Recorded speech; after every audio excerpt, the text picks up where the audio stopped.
Alors, aujourd'hui, on va parler de la naissance d'un empire, mais pas n'importe lequel. Imaginez un peu le tableau. D'un côté, des tribus slaves qui n'arrêtent pas de se faire la guerre. De l'autre, des aventuriers vikings qui débarquent du nord. De cette rencontre, a priori explosive, va naître la Rus de Kiev. C'est une histoire incroyable, celle d'un État médiéval qui a émergé du chaos pour redessiner complètement la carte de l'Europe de l'Est. Bon, avant de plonger dans le vif du sujet, il faut qu'on fasse un petit retour en arrière. Pour comprendre la Russe, il faut comprendre la terre où elle est née. Parce que bien avant son apparition, les steppes de ce qu'est aujourd'hui l'Ukraine, c'était un vrai carrefour, un lieu de passage pour tout un tas de civilisations puissantes. On a eu les Cimériens, puis les Scythes, les Sarmates, et finalement les tribus slaves orientales qui, elles, vont s'y installer pour de bon. Donc au début du IXe siècle, voilà à quoi ressemble la région. Une sorte de puzzle, une mosaïque de tribus slaves.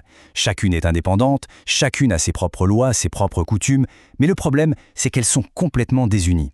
C'est ce paysage, fragmenté et souvent en plein conflit, qui va être en quelque sorte le point de départ de toute notre histoire. Et c'est là que tout bascule, vraiment le premier grand tournant de notre récit. Il vient du nord, des étrangers débarquent, on les appelle les Varegs, mais en fait on les connaît mieux sous un autre nom, les Vikings. Et leur arrivée va absolument tout changer pour ces tribus. Il faut bien comprendre que la situation sur place était devenue, intenable. Les chroniques de l'époque parlent d'un état de guerre civile constant, clan contre clan, tribu contre tribu. C'est ce chaos interne qui va pousser les Slaves du Nord à faire quelque chose de complètement fou, chercher de l'aide à l'extérieur. Ils ont besoin d'un chef capable de mettre de l'ordre, parce qu'entre eux, c'est l'échec total. C'est de là que vient cette fameuse invitation, presque légendaire. La chronique des temps passés nous raconte cet appel à l'aide. Et qui répond? Le chef viking Rurik et ses frères. Cet événement, c'est bien plus que la fin du chaos. C'est le début d'une nouvelle dynastie, celle qui va unifier toutes ces terres sous un nouveau nom, la Russe. Le moment vraiment décisif, il arrive un peu plus tard. C'est le successeur de Rurik, un certain Oleg, qui va prendre une décision stratégique majeure.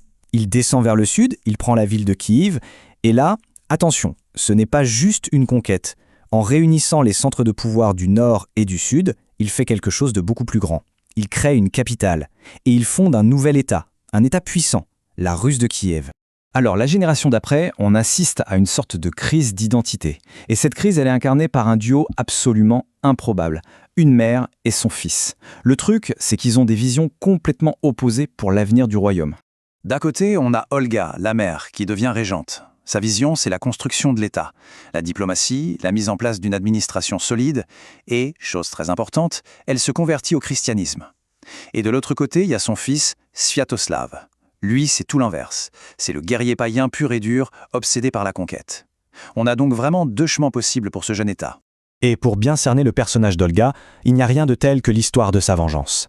Quand son mari est assassiné, sa réaction est spectaculaire. Ce n'est pas juste de la brutalité, non, c'est une cruauté méthodique, froide, calculée. Chaque étape est pensée.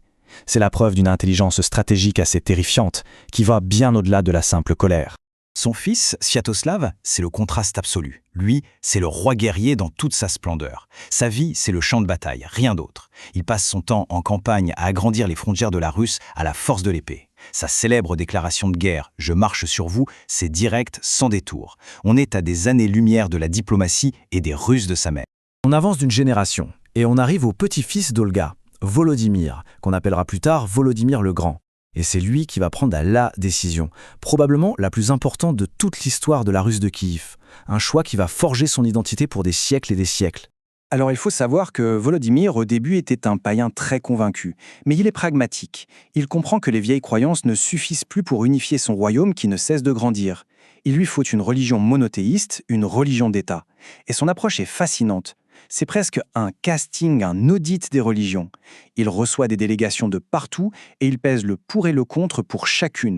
Finalement, ce qui va faire pencher la balance, ce n'est pas tant la théologie que la beauté et la puissance, celle de l'Empire byzantin. Ses émissaires reviennent de Constantinople complètement éblouis. Ils racontent la splendeur des cérémonies, ils disent qu'ils ne savaient plus s'ils étaient au ciel ou sur terre. Ce rapport va tout décider.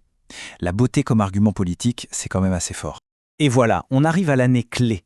L'année charnière, c'est 988. C'est la date du baptême de la Russe. Volodymyr choisit le christianisme orthodoxe, se fait baptiser lui-même et, dans la foulée, il ordonne la conversion de tout son peuple.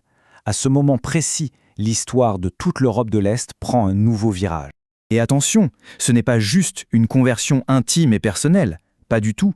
C'est un grand spectacle public, un acte politique extrêmement fort. Les vieilles idoles païennes sont arrachées et jetées dans le fleuve. Le message est clair, la Russe de Kiev tourne le dos à son passé et se réoriente complètement, culturellement et politiquement, vers le puissant empire byzantin. Après Volodymyr, c'est son fils qui prend la relève, Yaroslav, qu'on surnommera plus tard le Sage. Il va hériter de ses fondations solides et il va construire dessus pour amener la Russe de Kiev à son apogée, son âge d'or absolu. Sous son règne, qui a été assez long, la Russe de Kiev est à son top niveau. Militairement, il sécurise les frontières en écrasant les nomades qui menaçaient le royaume. Culturellement, c'est l'explosion. Il construit des cathédrales magnifiques comme Sainte-Sophie, il fonde la première bibliothèque. Kiev devient une vraie métropole européenne, l'une des plus grandes et des plus riches, capable de rivaliser avec Constantinople. Mais son héritage le plus important, c'est peut-être un texte, la Rouskaya Pravda. C'est le premier code de lois écrites. Et ça, c'est une révolution. Fini, ou presque, la vengeance personnelle, la vendetta. On la remplace par un système d'amendes géré par l'État. En faisant ça, Yaroslav dit une chose très simple mais fondamentale. La justice, ce n'est plus une affaire de famille, c'est l'affaire de l'État. C'est une étape indispensable pour construire un État moderne. Mais, et il y a un mais. C'est souvent comme ça en histoire. C'est au sommet même de cette gloire que les germes du futur déclin vont être plantés. Et paradoxalement, c'est par Yaroslav lui-même, l'archipecte de cet âge d'or. Sur son lit de mort, dans son testament, Yaroslav prend une décision qu'il pense sage. Pour éviter que ses fils se déchirent pour le pouvoir, il divise leur royaume entre eux. L'intention était bonne, mais le résultat sera catastrophique. Ironiquement, en voulant préserver la paix, il a brisé l'unité de l'État. Et voilà le résultat concret. On passe d'un État unifié à une sorte de confédération de principautés, chacune dirigée par un frère. Certes, celui de Kiev est censé être le grand frère, le plus important, mais en réalité, ce système, c'est la porte ouverte à toutes les jalousies, à toutes les rivalités. C'est le début d'une longue période de guerre intestine. Et ça nous laisse avec une question fondamentale, une question qui dépasse largement le cas de la Russe de Kiev. Est-ce qu'un royaume, un État, forgé par la volonté d'individus exceptionnels, peut vraiment survivre à leur disparition? Est-ce que sans une vision forte et unificatrice au sommet, la division et le chaos sont inévitables? C'est une question qui se pose encore et toujours sur la nature du pouvoir et sur la fragilité de l'unité.